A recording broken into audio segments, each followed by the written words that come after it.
सत्यं बोधमयं नररूपममलं प्रत्यक्ष्मे सर्वेश्वरं रत्नमण्डितशिरश्रुगुरुमुक्तं श्वेताम्बरे शोभितं मुक्तमालविभूषितं च हृदयासने संस्थितं भक्तानां वरदं प्रसन्नवदनं श्री सद्गुरु नौम्यहं श्री सद्गुरु नौम्यहं वंदे चरण सरोज गुरु मुद मंगल आगार जेहि सेवत नर होत है भव सागर से पार। मैं अपराधी जन्म का नख शिख भरा विकार, तुम दाता दुख भंजना मेरा करो उद्धार। तुम दाता दुख भंजना मेरी करो संभाल। भक्ति दान मोहे दीजिए गुरुदेवन के देव, और कछु ना चाहिए निस दिन तुम्हारी सेव। और कछु ना चाहिए हर पल तुम्हारी सेव। गुरु जी को सिर पर राखिए चलिए आज्ञा माही, कह कबीर तिस दास को तीन लोक डर नाही। मन मंदिर में विराजमान श्री सतगुरु भगवान जी का पावन दर्शन करते हुए अपनी वाणी को पवित्र करने के लिए, अपनी रचना को पवित्र करने के लिए, अपने ध्यान को श्री गुरु चरणों में जोड़ने के लिए अपने दोनों हाथ खड़े करते हुए प्रेम सहित उच्च स्वर में जय घोष करेंगे। बोलो सच्चिदानंद भगवान की जय, परमहंस दयाल जी महाराज की जय, नंगले निवासी भगवान की जय, अम्बाला वाले श्री सतगुरु महाराज की जय। बोलो सच्चे दरबार की जय। धन्यवाद। परम आदरणीय, परम पूजनीय, प्रातः स्मरणीय, हृदय सम्राट, रूहानियत के शहंशाह, दया के सागर श्री सतगुरु भगवान जी के पावन श्री चरण कमलों में बैठे भक्ति में गुरुमुख भाई बहनों, बुजुर्गों व प्यारे बच्चों, समय समय पर इस धराधाम पर महापुरुष अवतरित होते रहते हैं और यहाँ आकर प्रेम की गंगा बहाते हैं। प्रेम ही ऐसा साधन है, ऐसा अस्त्र है जिससे हमारा मन गुरु के चरणों से जुड़ सकता है। लेकिन संसार का प्रेम हमें भगवान के चरणों से दूर ले जाता है। मन संसार के मोह में फंसा हुआ है, लोभ में फंसा हुआ है, संसार को ही सत्य मानकर इसमें फंसा हुआ है। संत महापुरुष प्रेम के द्वारा मन को खींचते हैं। हमारे अंदर जो शैतान है, जो राक्षस है, जो हमें परमात्मा से दूर कर रहा है, वो सारे कारण जो हमें परमात्मा से दूर करते हैं, उन्हें सतगुरु शब्द रूपी तीर से खत्म कर देते हैं। सतगुरु मारा तान कर शब्द रूपी बाण, कि हमारे अंदर जो विकार है, काम, क्रोध, लोभ, मोह, अहंकार, सतगुरु इन सब विकारों पर शब्द रूपी बाण चलाते हैं और इन विकारों को शांत कर देते हैं। जीव आत्मा के जितना नजदीक रहेगा उतनी ही उसे आनंद की प्राप्ति होगी। परमात्मा से दूर रहेगा तो दुखी हो रहेगा। कामिल मुर्शिद अर्थात पूर्ण गुरु की नजर में ही कशिश होती है। हमारा मन, हमारा ख्याल जो बाहर की ओर फैला हुआ है, दुनिया में फैला हुआ है, कामिल मुर्शिद हमारे मन को अंदर की ओर खींच लेते हैं। जब कामिल मुर्शिद अर्थात पूर्ण गुरु मिलते हैं तो बात खुदा से होती है। परमात्मा से दिल से प्रेम हो जाए तो दिल की पुकार परमात्मा तक जाती है और अंदर की जोत जग जाती है। परमात्मा याद है तो हम आबाद हैं, भूल गए तो बर्बाद हैं। सतगुरु आप मिल गए तो अब किसी और को ढूंढने की जरूरत नहीं। तीन लोक नवखंड में गुरु से बड़ो ना कोई, करता कर ना सके पर गुरु कहे सो होए। कि तीनों लोकों में और 9 खंडों में कोई भी गुरु से बड़ा नहीं है। कर्ता अर्थात काल निरंजन की बात को टाला जा सकता है, लेकिन जो गुरु ने कह दिया उसे तो परमात्मा भी नहीं टाल सकते। गुरुर् ब्रह्मा गुरुर् विष्णु गुरुर्देवो महेश्वरा गुरुर् साक्षात परब्रह्म तस्मै श्री गुरुवे नमः। अर्थात गुरु ही ब्रह्मा है, गुरु ही विष्णु है, गुरु ही देवों के देव महादेव भगवान शिव है, गुरु ही साक्षात परब्रह्म है। ऐसे गुरुदेव को नमस्कार है। गुरु के सिमरन मात्र से नाशक विघ्न अनंत ताते सर्वारंभ में ध्यावत है सब संत। कि गुरु का ध्यान करने मात्र से ही सभी विघ्न बाधाएं दूर हो जाती हैं। इसलिए सभी संत महात्मा कोई भी कार्य आरंभ करने से पहले अपने गुरु का ध्यान करते हैं। राम कृष्ण से को बड़ा तीनों तो गुरु कीन, तीन लोक के वे धनी गुरु के आगे अधीन। कि त्रेता युग में 14 कला संपूर्ण विष्णु के अवतार श्री रामचंद्र जी ने वशिष्ठ जी को अपना गुरु बनाया था। द्वापर युग में जब वे 2 कलाएं और बढ़ाकर आए, 16 कलाएं लेकर आए, कृष्ण रूप में आए, तो संदीपन जी को अपना गुरु बनाया। त्रिलोकीनाथ होते हुए भी गुरु के आगे नतमस्तक रहे। कहे नानक प्रभु यहो जनाई गुरु बिना मुक्ति न पाइए भाई।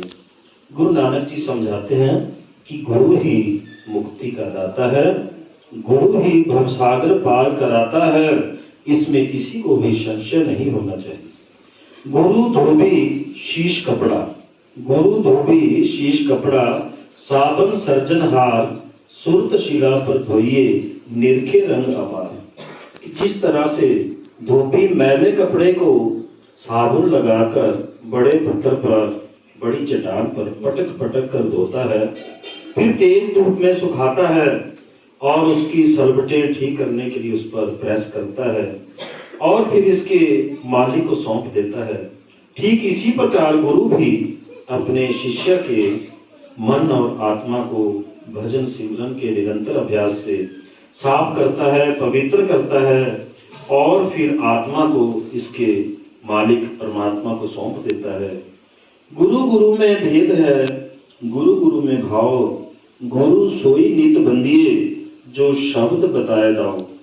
कि संसार में गुरुओं की कमी नहीं है, लेकिन गुरु गुरु में अंतर है।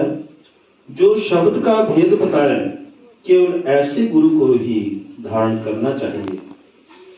गुरु सोई जो शब्द स्नेही, शब्द बिना दूसरा नहीं सेई, शब्द कमावे सो गुरु पूरा, उन चरणन की हो जा धूरा। और पहचान करो मत कोई, लक्ष्य अलक्ष्य ना देखो सोई। शब्द भेद लेकर तुम उनसे, शब्द कमाओ तुम तन मन से। कि पूरा गुरु वही है जो शब्द स्वरूपी हो, शब्द अभ्यासी हो और हमारे अंदर उस शब्द को प्रकट कर दे और हमारी सुरती को अनहद शब्द के साथ जोड़ दे। जिसे ऐसा गुरु मिल जाता है वो अपने अंदर उस शब्द की ऊंची और सुरीली आवाज को सुनना शुरू कर देता है, जो शुरू शुरू में घंटे की आवाज के समान होती है। पलटू साहिब कहते हैं, धुन आने जो गगन की सो मेरा गुरुदेव। पलटू साहिब कहते हैं कि जो पूरे और सच्चे गुरु की यही पहचान है कि जो हमारी सुरती को उस शब्द से जोड़ देते हैं, जो शब्द सचखंड से, सतदेश से अर्थात परमात्मा के घर से आ रहा है। गुरु नानक जी पूरे गुरु की महिमा में फरमाते हैं, कहु नानक जिसु सतगुरु पुरा, बाजे ताके अनहद दूरा। कहु नानक जिसु सतगुरु पूरा, बाजे ताके अनहद दूरा। गुरु नानक जी फरमाते हैं कि वही पूर्ण सतगुरु है जो स्वयं शब्द से जुड़ा हो, स्वयं शब्द का अभ्यासी हो, शब्द की कमाई करता हो, नाम की कमाई करता हो, अनहद शब्द की अनंत और कभी बंद ना होने वाला ऊंचा और सच्चा संगीत उसके अंदर चलता हो। वह शब्द ही हमेशा हमारे अंदर गूंजने वाली ईश्वरीय आवाज है। सच्चे गुरु अपने शिष्यों को उस शब्द को सुनने का भेद और तरीका बताते हैं। गुरु खुद उस शब्द या नाम से जुड़ा होता है, वह हमें भी उस शब्द या नाम के साथ जोड़कर हमें परमात्मा से मिला देता है। शब्द भेद गुरु से पाओ, शब्द माही फिर जाए समाओ। कि वास्तव में गुरु का जो असली रूप है वो शब्द ही है। शरीर तो उस शब्द ने सिर्फ दुनिया के जीवों को समझाने, बुझाने और चेताने के लिए ही धारण कर रखा है, और ना ही जीवों का असली रूप ये शरीर है। ये शरीर तो गुरु और शिष्य दोनों को ही यहीं छोड़ जाना है। शिष्य का असली रूप आत्मा है, जो अंत में जाकर उस शब्द में ही समाएगी। स्थूल शरीर छोड़ देने के बाद भी गुरु अपने शब्द स्वरूप से अपने शिष्य की संभाल करता है। गुरु नानक साहिब फरमाते हैं, शब्दे गुरु सुरती धुनि चेला, शब्द गुरु सुरती धुनि चेला। कि गुरु असल में शब्द ही है। जीवों के लिए वह इस दुनिया में शरीर धारण करके उनको मालिक तक पहुंचाने का जरिया बनता है, और फिर अपना काम पूरा करके उस शब्द में ही समा जाता है। इसी तरह इंसान की आत्मा भी उस शब्द की ही किरण है, और किसी सच्चे गुरु को पाकर वह भी वापस उस शब्द में ही जा समाती है। बीते समय में कई पूर्ण संत हो चुके हैं, लेकिन हम उनसे अब लाभ नहीं उठा सकते। हमें तो मौजूदा गुरु की ही जरूरत है, और उसी से हमारा काम बन सकेगा। मौजूदा गुरु की जरूरत सिर्फ इसलिए कि वो हमारे जैसा इंसान होकर हमें हर चीज अच्छी तरह समझाते हैं। हमें जीवित देहधारी सतगुरु की जरूरत होती है। मुक्ति केवल देहधारी गुरु ही दे सकता है। गुरु की दाती ना बेटे कोई, जिसु बख्शे तिसु तारे सोई। कि जिन पर सतगुरु अपनी छाप लगा देते हैं, उनको मौत के बाद यमदूतों के साथ नहीं जाना पड़ता। वे नाम की जो बख्शिश करते हैं, उसे कोई नहीं छीन सकता। गुरु अर्जन देव जी समझाते हैं, मेरा गुरु परमेश्वरु सुखदाई, पार ब्रह्मा का नाम दृढ़ाए, अंते होए सहाय। ऐसे सतगुरु मृत्यु के समय सेवक को खुद लेने आते हैं और यमदूतों के साथ नहीं जाने देते। सतगुरु हमारे सच्चे दोस्त और रक्षक हैं। सिर्फ इस दुनिया में ही नहीं, मौत के वक्त भी अपने नूरी स्वरूप में हमारी मदद और रखवाली करते हैं। गुरु नानक साहिब फरमाते हैं, सज्जन सेई नाली में चल दिया, नाली चलही जिथे लेखा मंगिए, तिथे खड़े दिसही। कि दुनिया के सब रिश्ते नाशवान है। हमारे बहुत से रिश्तेदार, दोस्त, मित्र हमारे जीते जी ही अलग हो जाते हैं, और आखिर में कोई किसी के साथ नहीं जाता, ना ही कोई किसी की मदद कर सकता है। लेकिन संत वे असली दोस्त हैं, और जो मौत के बाद भी हमारा साथ नहीं छोड़ते, बल्कि हमें यमदूतों के पंजों से भी छुड़ाते हैं। गुरु रामदास जी फरमाते हैं, धर्म राई दरी कागज भारे, जन नानक लेखा समझा। कि सतगुरु की शरण में आने के बाद धर्मराज उस जीव का लेखा जोखा यानी हिसाब किताब ही समाप्त कर देता है, खत्म कर देता है। गुरु अर्जुन देव जी समझाते हैं, सिमरत नामों किरबिक सभी काटे, धर्म राई के कागर फाटे। धर्म राई अब कहा करोगे, जो फाटियो सगलो लेखा। कि नाम का सिमरन करने से पिछले सारे कर्मों का हिसाब किताब खत्म हो जाता है। पिछले कर्मों के हिसाब किताब के कारण ही जन्म मरण का सिलसिला चला रहता है। जब गुरु हमारे पिछले कर्मों का हिसाब किताब बराबर कर देते हैं, तो धर्मराज भी उस रूह का अपने पास कोई रिकॉर्ड नहीं रखता। धर्मराज अपने रिकॉर्ड से उस जीव का पेज ही फाड़ देता है, कागज ही फाड़ देता है। धर्मराज सोचता है कि जब इस जीव के पिछले कर्मों का कुछ भी हिसाब किताब नहीं रहा, तो मैं रिकॉर्ड रखकर क्या करूंगा। मतलब जो जीव गुरु की शरण में चला जाता है, नाम की कमाई करता है, तो धर्मराज उसका खाता ही बंद कर देते हैं। गुरु नहीं भूखा तेरे धन का, उन पे है धन भक्ति नाम का। पर तेरा उपकार करावे, भूखे प्यासे को दिलावे। कि संत महात्मा तथा सदगुरु हमारा रुपया पैसा दुनिया के फायदे में लगा देते हैं ताकि हमारी कमाई नेक और सफल हो सके और हमारे मन से पैसे का जो मोह है, जो प्यार है, वो निकाल सके, लेकिन अपने लिए कभी किसी के आगे हाथ नहीं फैलाते। सभी संत महात्मा सदगुरु परमात्मा के फरिश्ते होते हुए भी साधारण जीवन व्यतीत करते हैं, मेहनत करके कमाते हैं और मेहनत की खाते हैं। कबीर साहिब के जीवन के वृत्तांतों से पता चलता है उन्होंने सारी उम्र कपड़ा बुनकर गुजारा किया, अपने बाल बच्चों की परवरिश की और साध संगत की मुफ्त सेवा की। हालांकि शाह वल्लभ बुखारा जैसे उनके सेवक थे जो दुनिया की हर नियामत और आराम दे सकते थे। कबीर साहिब ने कहा है, साईं इतना दीजिए जामे कुटुंब समाए, मैं भी भूखा ना रहूं साधु भी भूखा ना जाए। कि हे परमात्मा, मुझे केवल गुजारे लायक अन्न देना जिसमें मेरे परिवार का भी गुजर बसर हो जाए और मैं भी भूखा ना रहूं, और घर में कोई भी मेहमान आए, संत महात्मा आए तो वह भी भूखा ना जाए। परमात्मा का अवतार होते हुए भी इन्होंने साधारण जीवन व्यतीत किया। महात्मा रविदास जी ने भी सारी उम्र जूतियां गांठकर गुजारा किया। हालांकि राजा पीपा जो एक क्षेत्रीय राजा था उनका सेवक था, और मीराबाई भी उन जो मेवाड़ की रानी थी गुरु रविदास जी की शिष्या थी।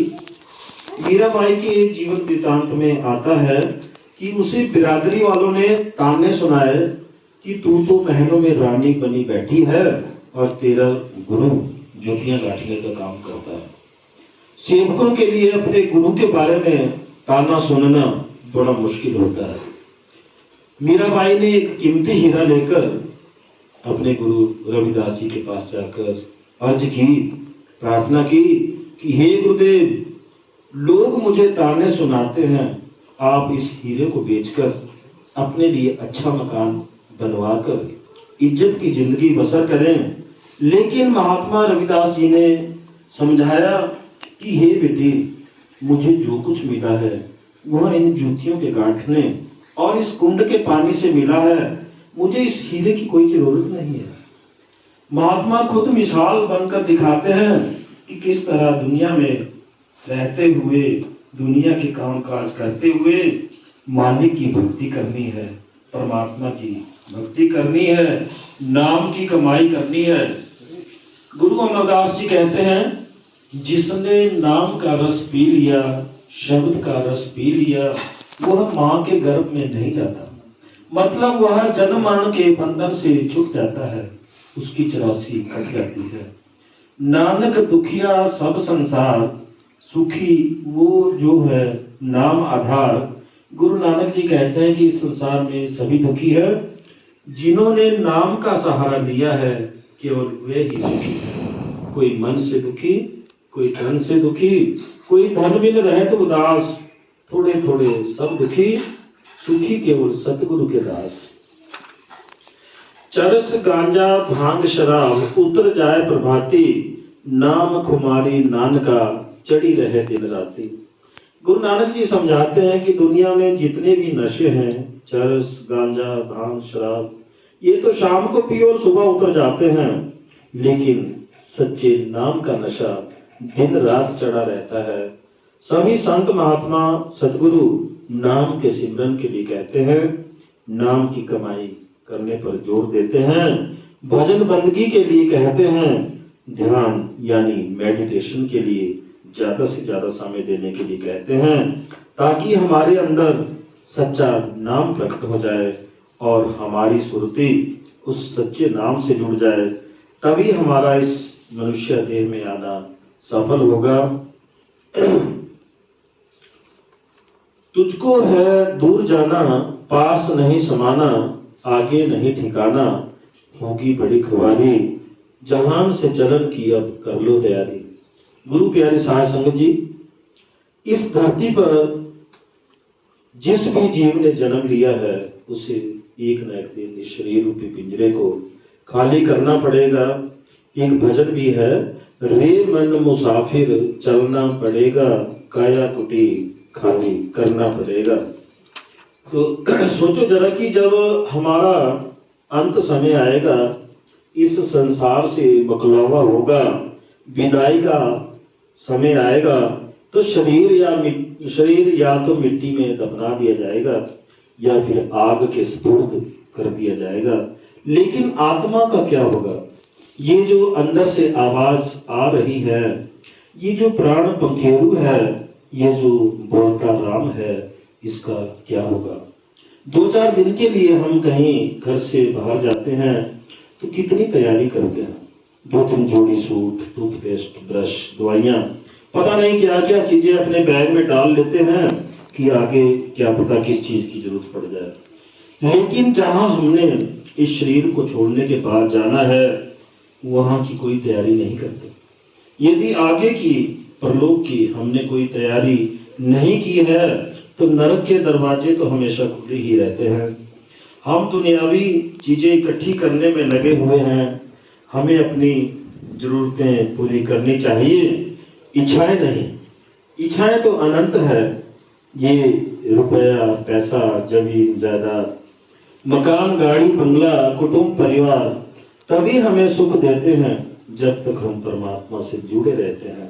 परमात्मा से बिछुड़ते ही ये सारी चीजें हमें दुखदाई लगती हैं, इनसे सुख नहीं मिलता। भारत की करेंसी, अमेरिका का डॉलर, रूस का रूबल, संसार की कोई भी करेंसी परलोक में नहीं चलती। तो फिर इस धन को इकट्ठा करने से क्या लाभ? कोई ऐसी चीज इकट्ठी करो जो इस लोक में भी काम आए और उस लोक अर्थात परलोक में भी काम आए। वो कौन सी वस्तु है, वो कौन सी चीज है? वो केवल नाम की दौलत है, नाम की कमाई है। सच्चा नाम ही हमारी असली दौलत है। इसी जितना इकट्ठा कर सकते हो कर लो। नाम की दौलत को कोई भी हमसे छीन नहीं सकता, कोई चुरा नहीं सकता, आग इसे जला नहीं सकती, पानी इसे बहा नहीं सकता।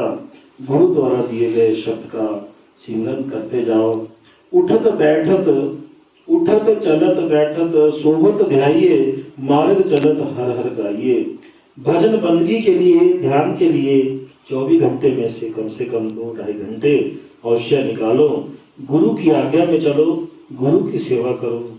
शब्द के निरंतर अभ्यास से आपके अंदर असली सदनाम, सच्चा नाम, शब्द गुरु प्रकट हो जाएगा। वो दिव्य धुन, मीठी धुन, सुरीली आवाज, घंटा, शंख, मृदंग, बांसुरी, वीणा का मधुर संगीत आपके अंदर प्रकट हो जाएगा। बस इसमें ही अपनी सुरती को जोड़ कर रखना है, इस दिव्य संगीत को सुनते रहना है। यही शब्द आपको मुक्ति के द्वार पर ले जाएगा। जन्म मरण के बंधन से आत्मा मुक्त हो जाएगी, 84 कट जाएगी, ध्यान में मन लगेगा। यही परम आनंद की अवस्था है। बोलो श्री गुरु महाराज की।